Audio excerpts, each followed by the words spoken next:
Bonjour à toutes et à tous et bienvenue à API Days Paris pour cette édition 2024. Vous êtes sur le plateau d'IT for Business, et j'ai le plaisir d'accueillir Claire Lebars. Claire, bonjour. Bonjour.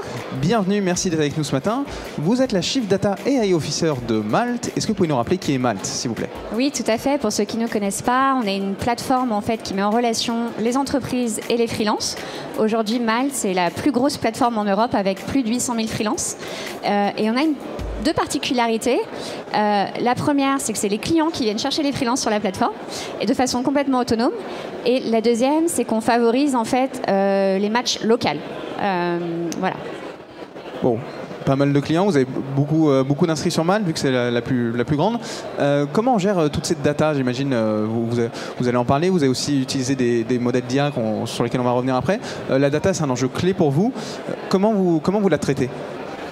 Alors ça, c'est une grande question. Ce qui est important de savoir, c'est que pour nous, il y a plusieurs choses très importantes sur comment on gère la data.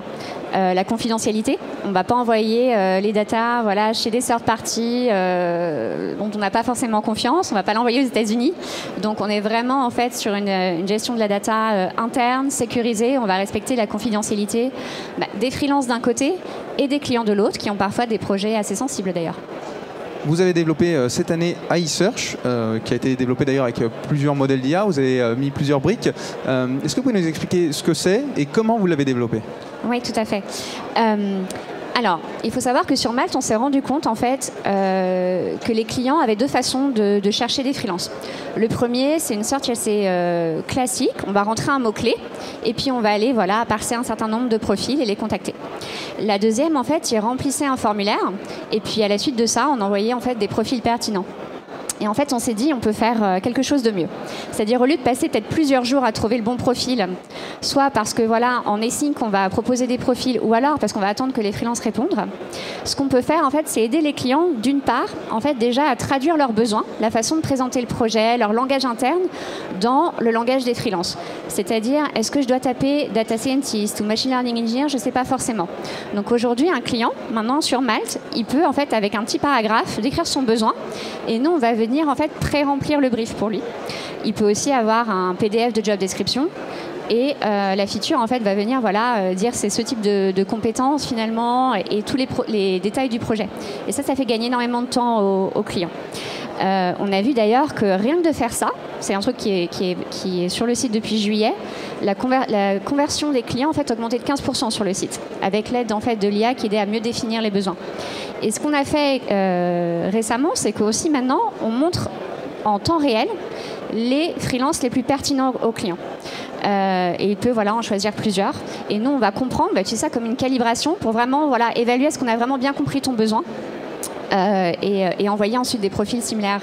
Donc on a vraiment eu une transformation où des entreprises passaient plusieurs jours à trouver le bon profil, le bon talent, maintenant quelques secondes. À partir de quand remonte cette bascule vers l'IA, cette nouvelle stratégie finalement? Parce que gérer de la data c'est quelque chose, y intégrer de l'IA c'est autre chose. Oui, alors l'IA m'a pas attendu chez Malt. L'IA, je pense que le premier modèle dans le produit date de 2019, où justement avec cet algorithme qui à partir d'un description de projet vient proposer les freelances pertinents. La transformation cette année, c'est déjà vraiment utiliser le pouvoir des modèles de langage, des large language models, à la fois des LLM génératifs pour aider à générer une description à partir d'un premier prompt, d'un premier PDF, mais aussi des modèles de langage interne. C'est-à-dire que pour beaucoup de choses, on ne va pas avoir besoin de grands modèles génératifs, ça va être plutôt des petits modèles de langage spécialisés, entraînés sur nos datas, et en fait vraiment embrasser le pouvoir des modèles de langage chez Malt, c'est ce qu'on fait avec cette nouvelle feature. Vous avez dit quelque chose de très important, entraîner sur nos data. Dans le métier que vous faites et dans ce que propose Malt, la confidentialité et la gestion des données, c'est clé. Vous ne pouvez pas vous permettre de faire n'importe quoi avec. Quelle approche vous avez prise par rapport à ça? Oui, bien sûr. Alors peut-être pour clarifier, qu'est-ce qu'on va entraîner? Donc par exemple, on a tous les CV des freelances et on a l'historique des types de missions qui étaient pertinentes pour eux ou non. Donc en fait, avec des millions en fait, de pairs qu'on a évalués au fur et à mesure des années, on peut vraiment apprendre quel type de propositions sont pertinentes ou non. Et commencer à apprendre en fait vraiment voilà, ce freelance et ce type de propositions, de compétences en fait à travers son expérience qu'on peut mettre en avant. Vous avez aussi développé un outil interne pour les métiers. Comment avez-vous fait? Quel était le besoin? Où êtes-vous arrivé? Est-ce que vous avez déjà comblé ce besoin? Et comment ça a transformé les métiers au sein de Malte? Oui, alors là, ce que je viens de décrire, c'était vraiment comment on développe l'IA pour le produit. Donc on a une petite équipe de machine learning engineers qui travaille voilà, pour le produit.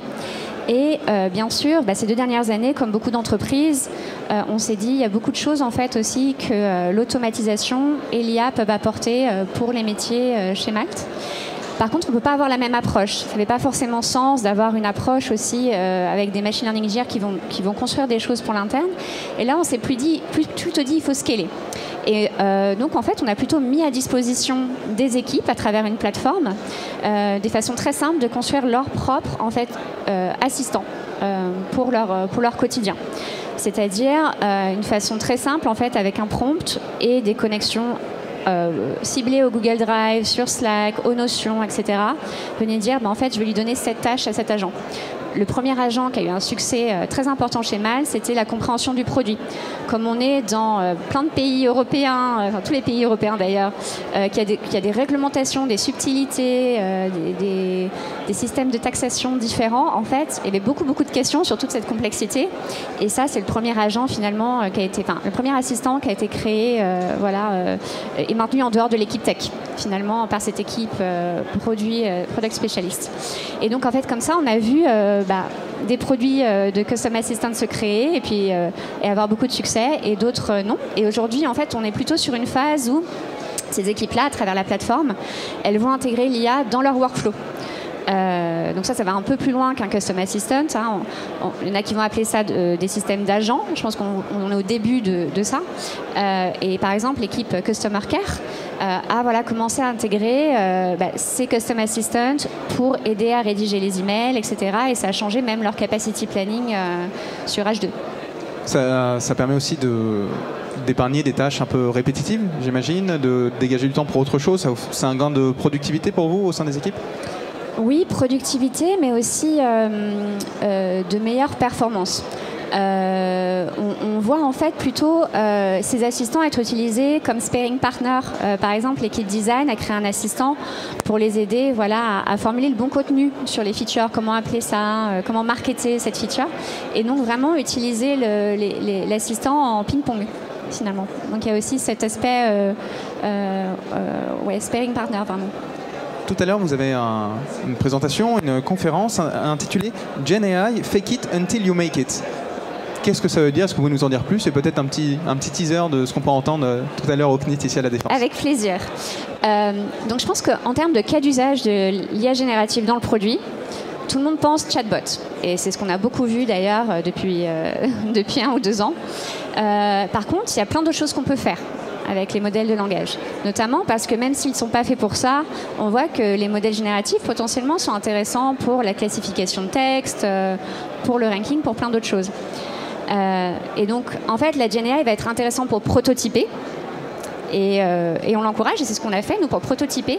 Par contre, quand on va aller en production, et le plus, en fait, on va aller vers un produit mature en production, le plus, en fait, on va vouloir construire nous-mêmes, d'où le make it, c'est-à-dire construire des choses qui ne sont pas des modèles génératifs, mais des petits modèles de langage ou des modèles d'IA avec des tâches spécifiques, par exemple un ranker comme on le faisait il y a 10 ans, qui vont avoir une performance meilleure. Par contre, du coup, l'IA générative est vraiment intéressant pour démarrer une feature beaucoup plus rapidement qu'on pouvait le faire dans le passé. Donc on va expliquer en fait comment on a utilisé ça pour prototyper notre feature, mais maintenant où le produit est live en production, on a construit finalement nos modèles et quel a été le Decision Framework pour faire ça. Vous avez une année 2024 bien chargée, notamment avec le lancement, comme on disait, de l'assistant IA. Qu'est-ce qui vous attend pour 2025? Quels sont les défis, que ce soit liés à la data, à l'IA, et vous, vers quoi vous voulez tendre chez Malte? Oui, alors on observe beaucoup déjà comment nos clients utilisent ce produit, qui est très intéressant. Il y a des façons, par exemple, d'utiliser le produit auxquelles on ne s'attendait pas. Et bien sûr, on est en phase d'itération par rapport à tous les feedbacks qu'on reçoit. Donc je pense que déjà, ça va bien nous occuper. Après, moi, d'un point de vue personnel, je suis assez intéressée aussi sur l'évolution des modèles autour de la voix, notamment le voice-to-voice. Les API, je pense qu'elles ne sont pas encore bien prêtes, parce que ce qu'on veut faire, en fait, finalement, c'est pas juste du voice-to-voice comme tout le monde pourrait le faire, c'est pouvoir ensuite vraiment connecter à nos data, à nos systèmes de logique, et pouvoir en fait améliorer l'expérience client et l'expérience freelance sur la plateforme. Voilà, notamment pas tout le monde est toujours derrière son ordinateur au bureau, et donc vraiment pouvoir faciliter un usage plus facile de la plateforme. Qu'est-ce qui manque pour arriver à ça ? Pardon ? Qu'est-ce qui manque pour arriver à ça ? Qu'est-ce qui manque ?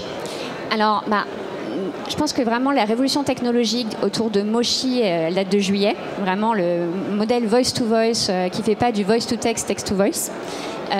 OpenAI, c'était quoi, en octobre ? Faudrait faire du date-checking, mais en octobre a déployé une première API pour faire du voice-to-voice. Function calling, je pense que faut vraiment attendre que les API soient un peu plus robustes. Qu'elles soient aussi en fait mises à disposition sur des systèmes et des frameworks bien sécurisés, GDPR compliant, etc. Et après, il y a vraiment toute la partie où, avec du function calling ou autre, on va vraiment pouvoir connecter ça à notre logique interne, nos data internes. Donc oui, peut-être 6 mois, 12 mois, il va falloir voir à quelle vitesse l'écosystème évolue. Bon, à suivre, donc il y a plein de choses qui vont encore évoluer et arriver chez Malte. Je rappelle, Claire Lebars, vous êtes Chief Data et AI Officer de Malte. Merci d'être venue sur le plateau d'IT for Business. Excellent salon. Avec plaisir, merci.